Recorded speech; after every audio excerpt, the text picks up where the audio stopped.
that was easy. Hopefully you're done or close to being done. Yeah, name it. Name it and claim it. Yes, all right. Nice. Very good. Sorry.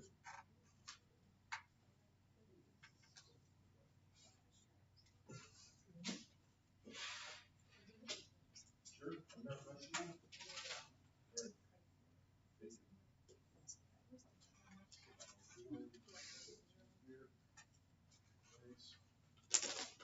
Nice. We got a few here. Beautiful. I think I got them all. Do I got them all? All right. I'll make sure I get all the quizzes back to you. I didn't bring the quizzes from yesterday with me, so I'll bring them tomorrow so that you'll have them before the quiz. Because as you know, my quizzes are on the test basically. So I just use the quizzes to generate the exam. Okay, let's just go over this really quick. Here's the right answer. And so I don't know if you can remember exactly what you did, but let me just point out a couple of things that when you're dealing with a plane or a line, this vector is the direction. That's what you put right here in front of the t. If you put the numbers first, that's fine, as long as the vector is associated with the t. And then, of course, this number or this point, that point is what you're adding to the t's. So it's super important to keep those straight. If you did it this way, you should give yourself a smiley face. The way that some students do this and get it wrong, and maybe you did this, if you did this, then you should be happy about it because it means you're not going to do this on the exam. You've made your mistake now. Here's the wrong way to do this. Check it out. See how subtly different this is than the other one? You got all the components. It's just instead of multiplying the vector times t, you got the point times t. So this one is sad. So we'll put the sad face here. Sad, wrong. Okay, so this is the right way to do it. All right, so it's pretty straightforward, not hard.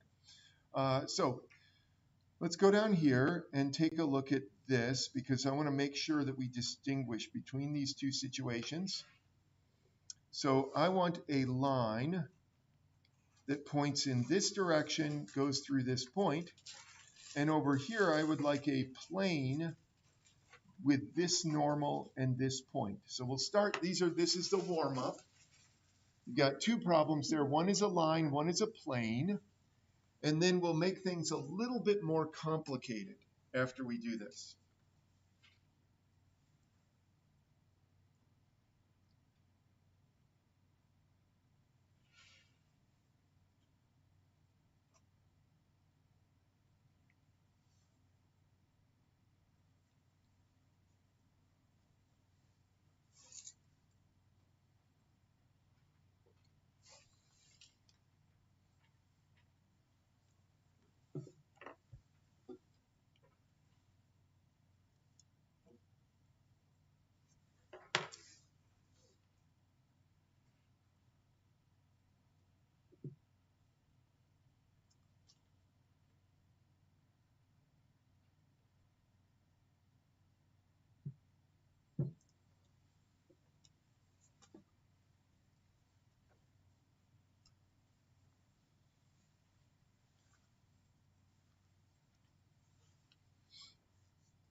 Well, let's see how we're doing. Hopefully you've got at least something down for both of these. Let's start with the line. Everyone can do the line now because you did it. It's basically the same as the quiz, isn't it? So let's go ahead and do this.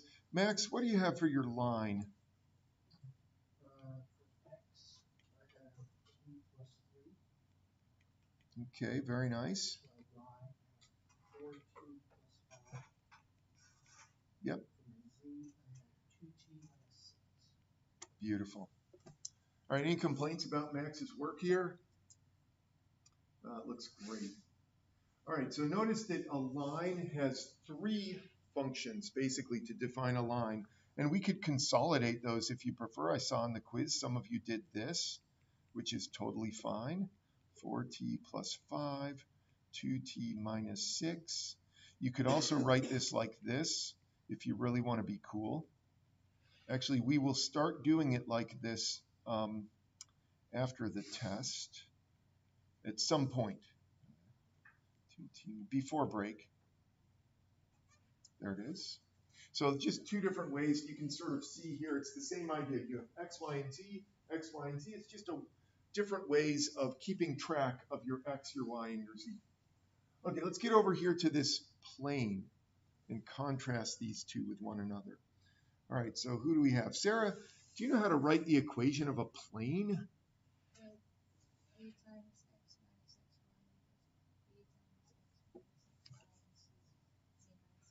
All right, so you got the a, b, and c, and you got the x1, y1, z1. So in the context of this, what's the a, b, and c?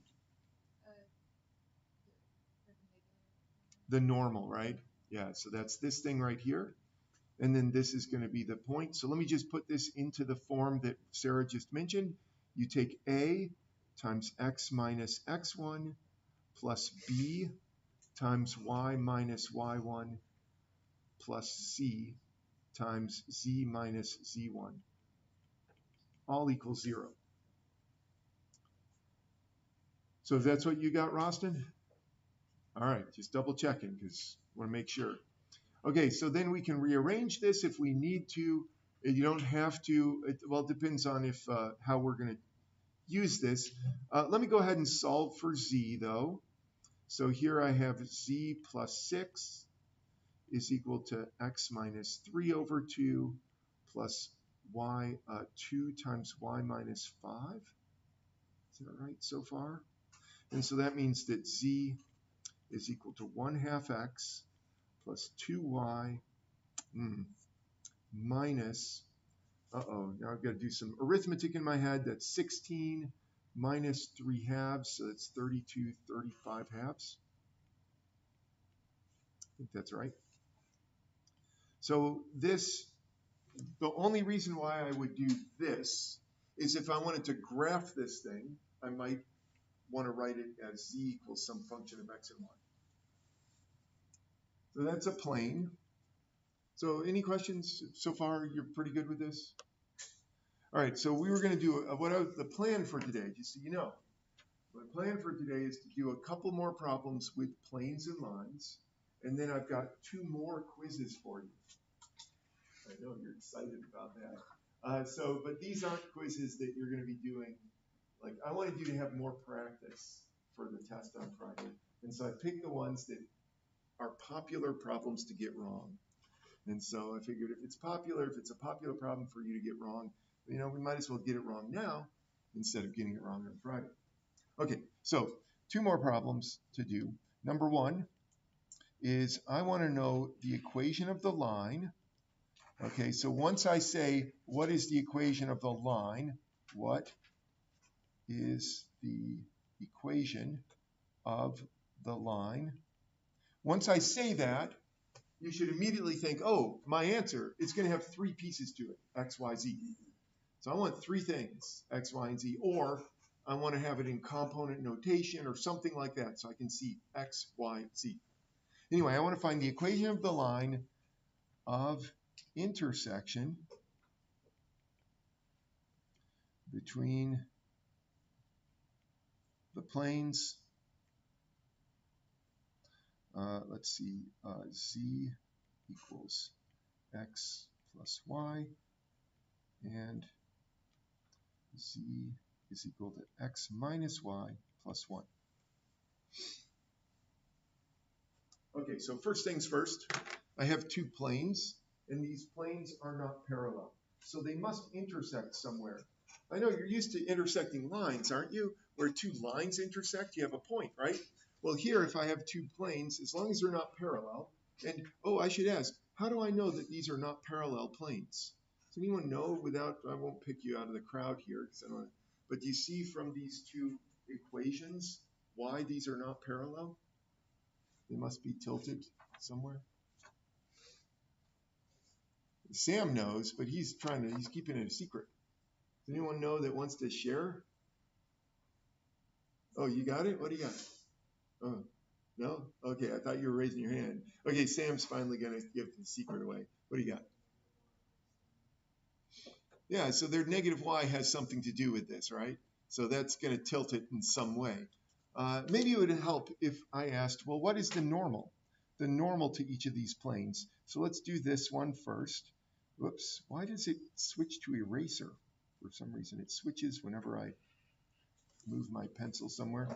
Okay, so we'll take this one, go over here, and I'm going to call this normal 1. So what is normal 1? Now I suppose it might be helpful if we wrote this in a form that would allow you to read the normal right off of the thing. So let's do that. I have negative x minus y plus z is equal to 0. All I've done is I've taken this, there we go, make a little loop here. There. So it looks like I've gone up there, and then I come back. But anyway, I've taken this equation and written it the way that you would expect to have it, where you have a, b, and c times something with x, y, and z. So using this, I'll bet you can tell me what the normal is. In fact, I'm so confident, I'm just going to pick Zechariah out of the crowd. Zechariah, what's the normal for this plane? -1, -1, 1. Very good. -1, -1, 1. And you might say, well, wait a minute. You chose to subtract the x and y from both sides. You could have subtracted the z. Sure. Well, that would just give me 1, 1, -1, which points the opposite direction. But it's fine. Okay, next. I need a second normal. So let's do that. And maybe I'll be a little bit more clever. I'll just write this right here, that you have negative x plus y plus z. I'll just leave the 1 over there. Really doesn't matter. Okay, so this is normal 2.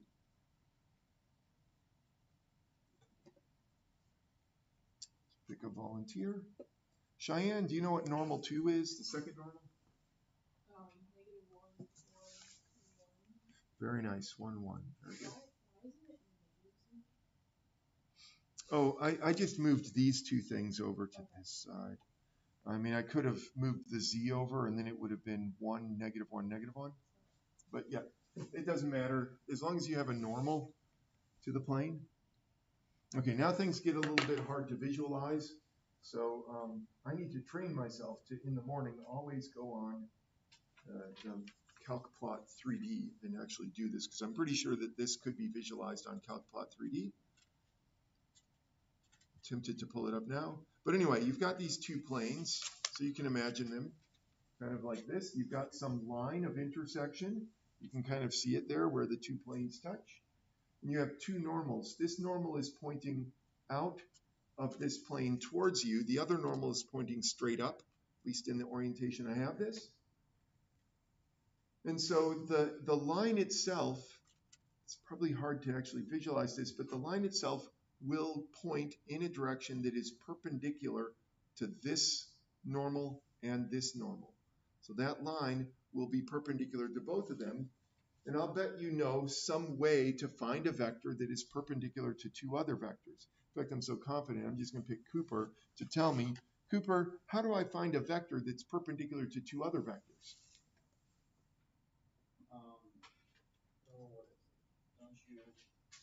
It's that thing, right? Yeah, we did it the other day. Yeah, we did it the other day. It's the thing we did the other day, finding a vector that is perpendicular.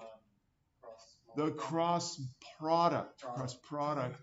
Yeah, cross multiplying is something slightly different.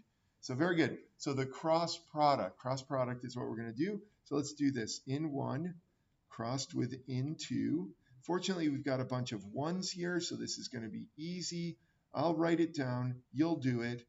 Let's see, what do we got? -1, -1, -1, -1, 1, 1. And I'm coming up with the determinant. Oh, by the way, I should probably actually do this slowly rather than, I've been a little bit blasé about this. Just figuring, oh, everyone can do this, easy. But why don't I do this one just to make sure we're all on the same page. So I will augment my matrix with the first two columns. I draw my diagonals.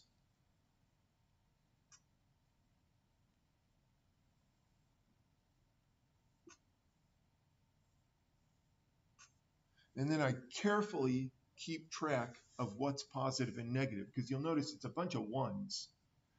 So what's going to matter is the positivity and the negativity. So let's see, going downward, I have negative I minus j minus k. I think I got all that. And then going upward, I'm going to subtract off. So these are the down. I'm going to subtract off positive k, because notice you have negative times negative makes this positive, but I'm going to subtract it. And then I've got minus I, because you've got 1 times I there, and then this is going to be negative j. So I'm going to subtract off negative j. So these are all the down, the up diagonals. Is this good? So it's sort of familiar, yeah? No? You're good? Just didn't see. All right. Okay, so then add them up, and it looks like I got negative 2i minus 2k as my cross product.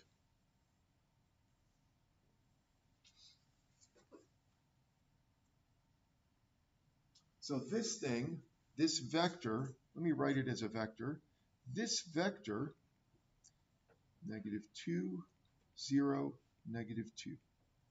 That vector points in the direction of the line of intersection. So you have this line of intersection between the two planes, where those two planes meet. And the line is both perpendicular to both of the normals. And so that vector is going to point in the direction of the line. All that's left is to come up with a point. So remember the ingredients for a line. That's the goal here, is to come up with a line. The ingredients are a vector and a point. I need a point now. So give me a sec. I'm going to just copy these two lines back down here. Z is equal to x plus y. And z is equal to x minus y plus 1. Point of intersection. I need a point of intersection between these two. So any ideas how we're going to find this point of intersection? Like back in the olden days, when you were doing basic algebra, you would have two linear equations, and you would find the point of intersection between those two lines, right? Well, this is just a little bit more complicated, but not terribly so. So what were the ways? Let me remind you, I'm actually doing this with my algebra class. X plus 2y is equal to 7. 3x minus y is equal to 2. How would you solve two equations, two unknowns? Does anyone have their favorite method? I'll do whatever you tell me to do. Because I know I have my favorite method, but generally people don't like my methods. Oh, you just do like the whole equation subtraction. Oh yeah, yeah, that's my favorite. That's called elimination. You remember this? Elimination. Do the equation subtraction thing. I love it. You have to do a little bit more work than that, though, than just subtracting, because nothing's going to line up. If you subtract or add these equations together, it's just going to be a mess. So what I would do here is I would maybe multiply by 2, multiply by 2, multiply by 2. So that becomes 6. That's negative 2. Now look at this. If I add those, so I'm not going to subtract, I'm going to add. That becomes 7x, this becomes 0y, and this becomes 11. So x is 11/7. Very nice. So we got a method. So let's use this subtraction method or addition method, however you want to call it. So let's go back up here. Could we do that here? We could, I suppose. Do we want to add these together or subtract them? I'll do whichever one you prefer. You want to add them? Okay. See, that wasn't my hope. My hope was say that you would subtract. Let's add them. It's fine. So I got 2z is equal to 2x. Whoa, give me that back. 2x plus 1. Did I do that right? That means that z is equal to x plus 1/2. Well, that's kind of unsatisfying because that's a line, isn't it? But of course, this shouldn't surprise us too much because when I take these two planes and put them on top of one another, there isn't just one point of intersection. There's a whole list of them, a whole bunch of them. I just want one point. So you can pick a point. I don't care what point you pick. In fact, let's have someone pick a point. Roston, pick a point for x. 1. X is going to equal 1. Okay, so z, if x equals 1, then z has to equal 1 plus 1/2, which is 3/2. But what does y equal? Oh, I guess I can go back up here and pick one of these equations to figure out what y is. So let's use that first one. Z is x plus y, which means that 3/2 is 1 plus y, and that means y is 1/2. So my point, where is it? Point of intersection, point is going to be the point 1, which was Roston's choice, and then 1/2 and 3/2. I don't think that we could get around the fact that we've got a bunch of halves here. That's unfortunate, but there it is. I've got my point, I've got my vector. You can put these together to get an actual line. Let's get that line. Take a minute, jot it down. You'll have x, y, and z.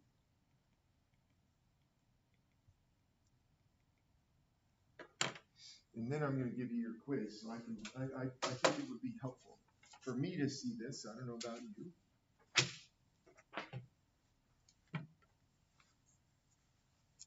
All right, Avin, what's x here? X is -2t plus 1. All right, beautiful. So Lucas, what about y? What's y?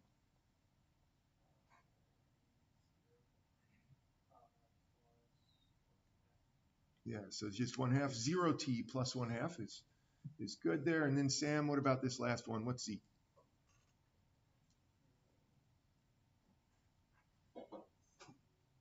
So you see where they're getting their stuff here. You got the -2 and the 1, and then Lucas used these two to get this. So you've got the last one. Very nice. All right, very good. So there it is. That is the line of intersection. I'm going to graph this. I feel like I would benefit from visualizing this on the computer, so I'll do that. But in the meantime, while I'm doing that, I have this quiz for you. Like I said, this quiz, it's a popular problem to get wrong on the test. So I've just got a new one here. It's not a real quiz. Hopefully you figured that one out. This is an exercise I wanted to do in class. So in-class exercise, if you want to call it that. So work with a friend, or if you're a loner, work alone. We're going to go over this in a little bit. But see if you can get through the whole thing. Don't stop if you get stuck on one of these parts of this problem. So if you get stuck on something, don't stop. Just keep barreling on ahead. Wait a minute. I must have another one here somewhere. Just a minute. There should be two more. Oh, yeah, here they are. Your example planes. I think those were the two you picked up. Yeah. Sorry about this. Here you go. Enjoy. So, and meanwhile, I'm just going to pull up the CalcPlot 3D so I can graph these planes and this line. So I'm going to see them. And then we'll go over, don't worry, I've got this stuff here. We're going to go over it momentarily.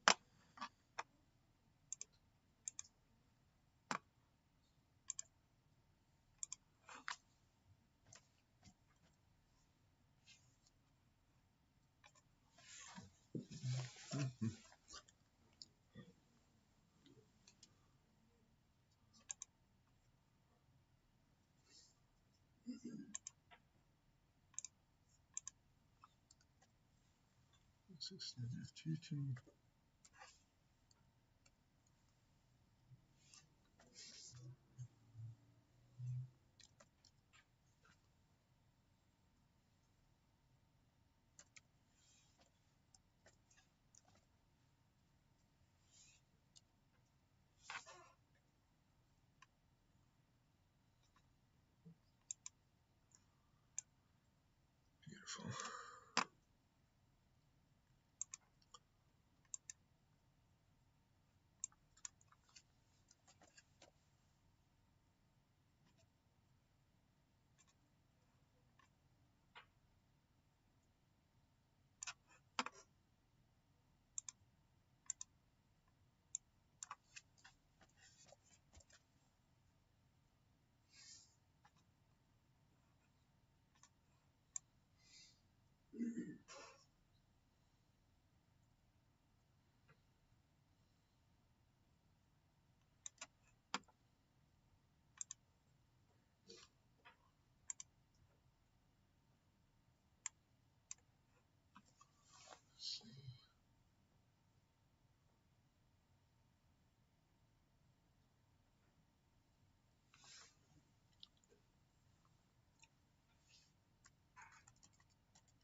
Bless you.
There it is.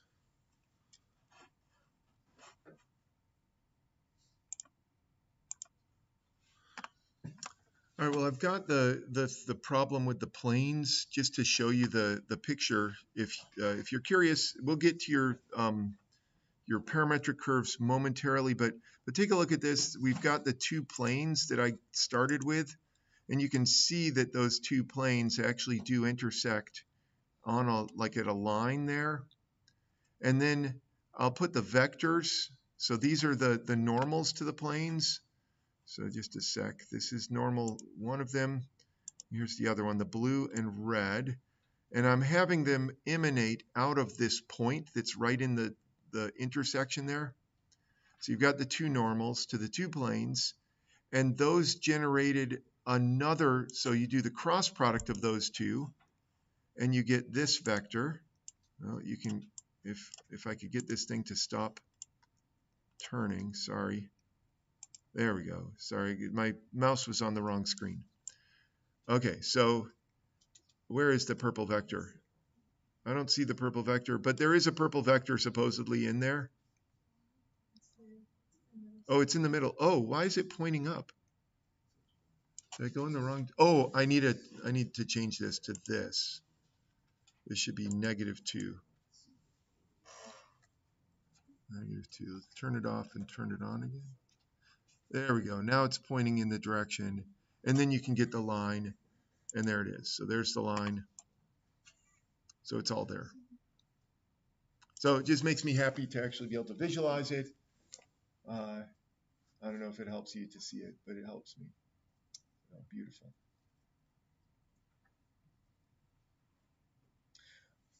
All right, so carry on with your stuff here. I'll put it up on the screen, and we'll go over this momentarily. There it is, that thing. And like I said, if you get stuck on one of these, let's push on to the next one.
Yeah, I'm coming.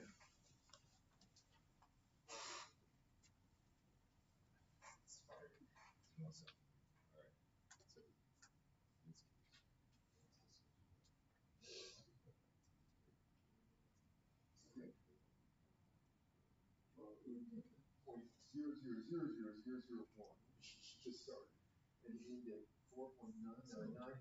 So if you want to be that dogmatic about those symbols, you got it. You still have less than yeah. No. You can, if you really want to keep it this way, you start at .0000001, which is just a good luck zero, and then but it's easier just to start with zero. I just want to make sure that it's not wrong. No. You're doing the limit. How about this? You're doing the limit as t approaches zero. So we're going to capture all the points up to zero, or just beyond zero. So if you do the limit, which you just plug zero in.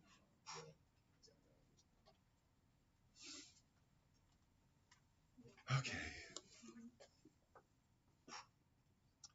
Let's see, 5 times 4 is 20, 16 is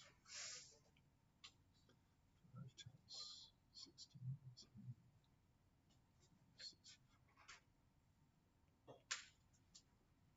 Okay. All right, I thought I would walk you through the first part. I'll bug you. I've got your names, don't worry. I'll bug you about the others, but at least for part A, here's what I'm hoping that you'll do on the exam on Friday, is you'll make a chart. I don't care if it's on the actual test paper or if it's just on your calculator. Some of your, if you know how to use your calculator to make a table, you could easily make a chart like this. But anyway, get the points you need, and you'll notice that I have to go up to 18, which means I'm going to have to count. This is really awkward, isn't it? I think I didn't think about the final graph when I made this grid, but I think I'm going to count by twos here. So this is, wait, no. I have to go up to 6. So this is going to be 1, 2, 3, 4, 5, and 6 along the x-axis, and then I'll count by twos along the y-axis. So 2, 4, 6, 8, 10, 12, 14, 16, and then I suppose I'll just have to extend this up a little bit less than that. This will be 18. Because I need to have that point there, the 6 and 18, where y is 18. By the way, if you're looking at this and you're not sure where I'm getting my numbers, or if you're not sure why I'm getting my numbers, or you're not sure where you are right now, let me know. I'll do my best to help you out. Otherwise, let's just go ahead and plot these points. So anyway, like I said, I'm hoping that you'll do something similar to this on Friday. So let's plot these points. There's that. 4, 4 is over here. I realize that I've got different scales on my X and Y. If it bothers you, you can make you can have it be a similar scale on the X and Y axis. Over 6 and up 12 is the next point. Over 6 and up 18 is the next one. Over 4 and up, wait a minute, 18. Undo that one, it's up here. There we go. And then over 4 and up 16, and then you go back to the 0. Now, if you graphed this on your calculator, which I guess I'm sort of encouraging you to do, I say you may use your calculator to get an idea what the graph looks like, but don't rely on it too heavily, because graphs on calculators might not be perfect or might not be correct. So get an idea of what it looks like. And if you did this on your calculator, you'll notice it makes a little loop here. And then you just do your best to sketch that loop. Here's what I'll do is I'll just sketch this in, and I'll make it look like a loop as best I can. So there it is. So you should have something like that. Maybe not perfect. Mine isn't perfect, that's for sure. But it should be something sort of like that. If you do it on your calculator, it'll look probably a little better than mine.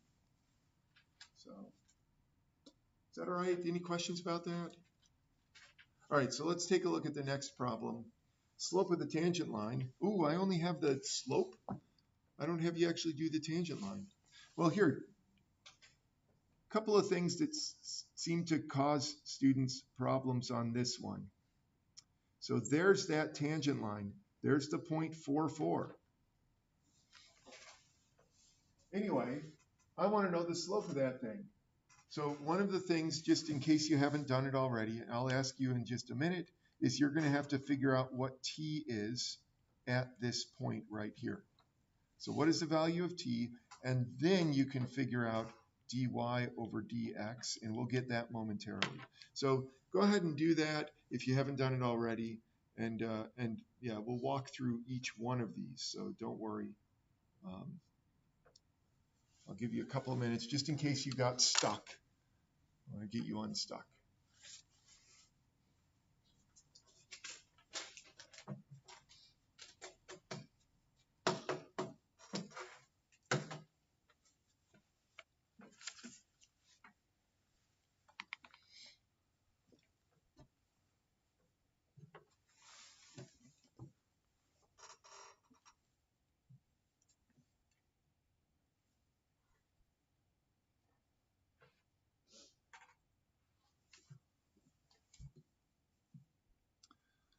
All right, well, let's see where we are on this one. Haven, do you know what the value of t is that corresponds with that 0.44?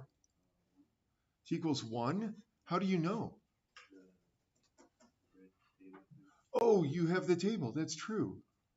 Oh, yeah, it's right there. Look at this. Okay. Yeah, t equals 1. Very nice. T equals 1. Now, let's just suppose that, unlike Haven, I didn't make a table. I know, I just did, didn't I? But let's just pretend that I didn't make a table. Then how in the world am I going to know what the value of t is for the 0.44? Well, what you could do is this. You could say 4 is equal to 5t minus t squared, and 4 is equal to 5t squared minus t cubed. Notice what I've done here is I've got the x coordinate and the y coordinate, and then I can solve those two. Just pick one of them to solve. Like this top one, you get t squared minus 5t plus 4 equals 0, which gives you t minus 1. Oh no, my battery is running low. It's plugged in. Okay, just a sec. It'll come back. It's gonna take a sec to get itself squared away.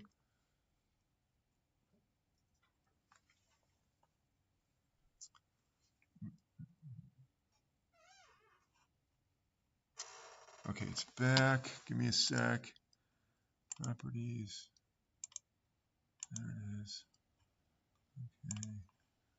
Okay. And I need to redo this, I think. Let's find out. Undo and redo. Just a sec.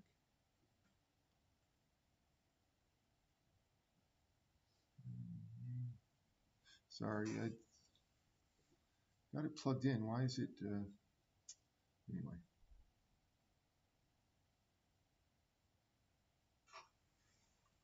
There we are. Is this it? There it is. Okay. So I need to go back here. There we go. Okay, sorry about that. That was strange. But we got it all fixed. Yeah, I mean, sorry. I usually check to make sure that it's charging when I plug it in here because that happens sometimes. Okay, anyway, t minus 1, whoops, and t minus 4 equals 0. So t equals 1 or t equals 4. But to figure out which of those is the correct value of t, you would take these and plug them in down here and see which one makes that equation true. So anyway, I just wanted to point out that you wouldn't have to rely on the table like Haven did, and actually, honestly, I did as well, because I remembered that there was a 4, 4 up in that table. But if you didn't know that, or if you didn't write down a table, you could find the point by doing a little bit of algebra. Okay, so let's go down here. We've got that. Next, we need to do dy over dx. So we have Raylan is going to tell me what dy over dx is, or do you have dy over dx? All right, what you got? 10t minus 3t Over 5 minus 2t, is that what you said? Sorry, it was so quick that I had to. Okay, so yeah, so there it is. That's dy over dx. Make sure, so here's another common mistake, is to flip those. It's dy over dx. Always put the y on top when you're doing the derivative for this. All right, now all that's left is to plug in t equals 1, right? So let's do that. dy over dx evaluated at the point t equals 1 is going to be 10 minus 3 over 5 minus 2. I know you can all do this, so I'll just do it and put a box around it. So that's it. That's the slope. If I had asked for the equation of the tangent line, you would just link those two things up and do that. Sorry. Don't press too hard when I... Okay, never mind. See, it's kind of like... Okay. Okay, let's go on. What locations have vertical tangent lines? All right, let's talk about this one. Where are we? Sydney. Sydney, how do we figure out where you have a vertical tangent line? So you know what a vertical tangent line looks like, right? It's straight up and down. So what would you describe the slope of this line? Slope is equal to, well, it's not 0. 0 is a horizontal.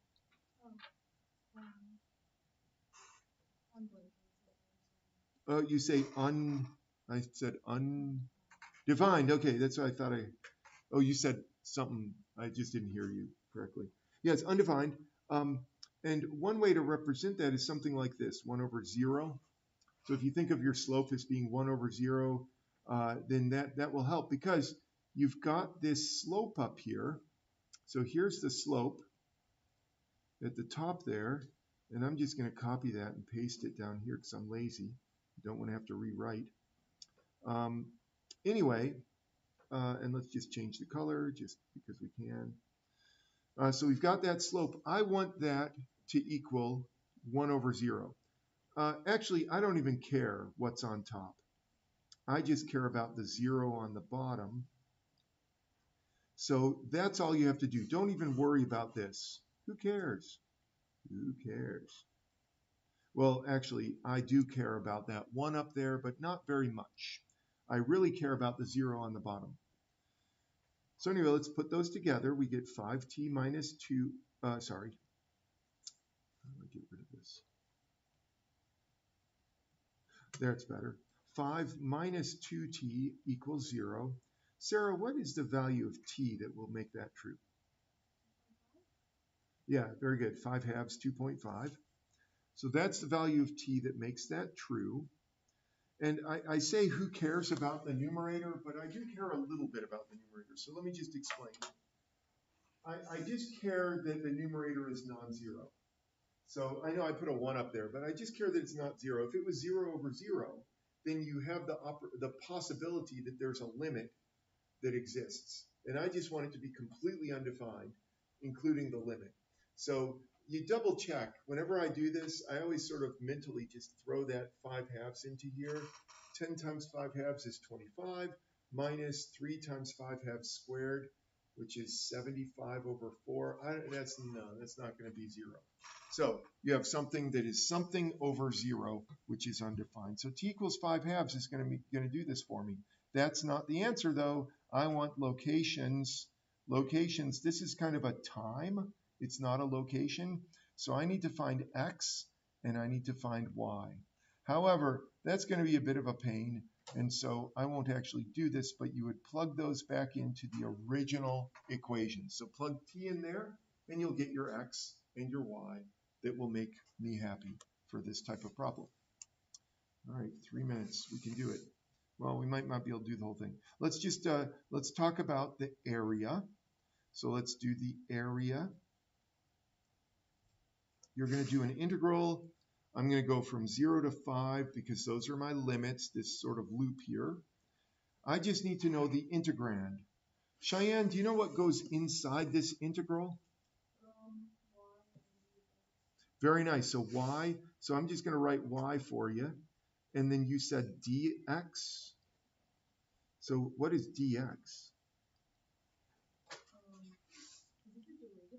It is the derivative. So what is the derivative of that up there? Very nice. So anyway, that's it.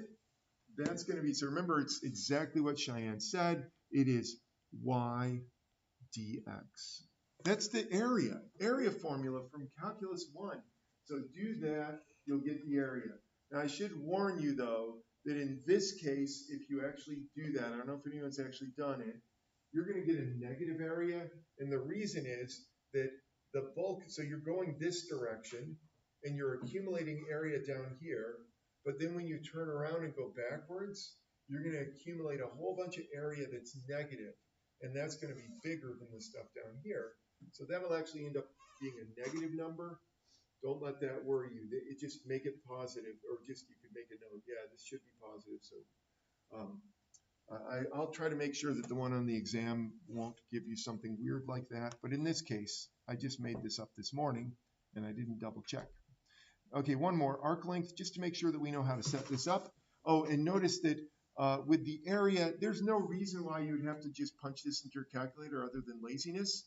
So at least humor me and do a little bit of work here, like do the FOIL thing, and then you could just pretend that you plugged it into your, did it by hand, but you actually plugged it into your calculator. So do something there. But down here, most of the time, arc length is going to be so painful, you don't want to do it by hand. So I know there were a few on WebAssign that you got to do by hand, but not for me.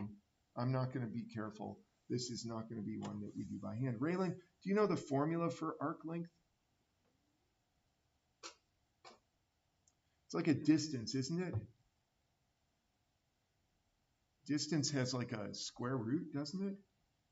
Jog in your memory, like something like this, maybe. So it's coming together, okay. Okay, well, at least we got the square root. So Raylan got us the square root. Let's see if we got another one. Sydney, do you know what goes under the square root there? Something squared, and then something else squared, like the distance formula, right? Because that's sort of like the distance formula. You have change of x squared, change of y squared. Change of x squared, that sounds like dx, doesn't it? Dx squared, dy's. Let's do that. We'll use dx squared and dy squared. So scrolling back up to the top, I need my dx. Dx is the derivative of x.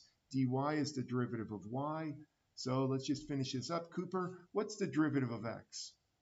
5 minus 2x. 2t. That's fine. 5 minus 2t. I know we're so used to using x's. So you do that. That's going to be, that's dx squared, just sort of to keep it all straight. And then we just need dy squared. Lucas, what's dy? 10t minus 3t squared. Very nice. So 10t minus 3t squared. And I'm going to square that. Anyway, that's dy squared right there.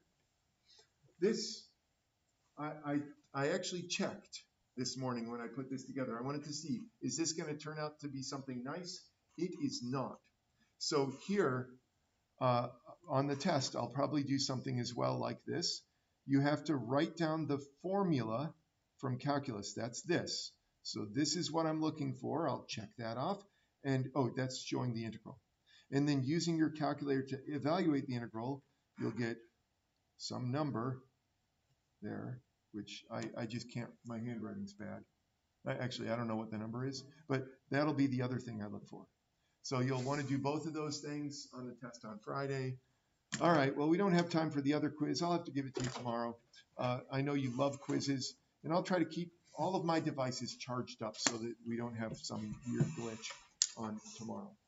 Do look at the practice test, though. There's a practice test online. Make sure you look at that in addition to doing the homework that Avin did for today, which is the plane.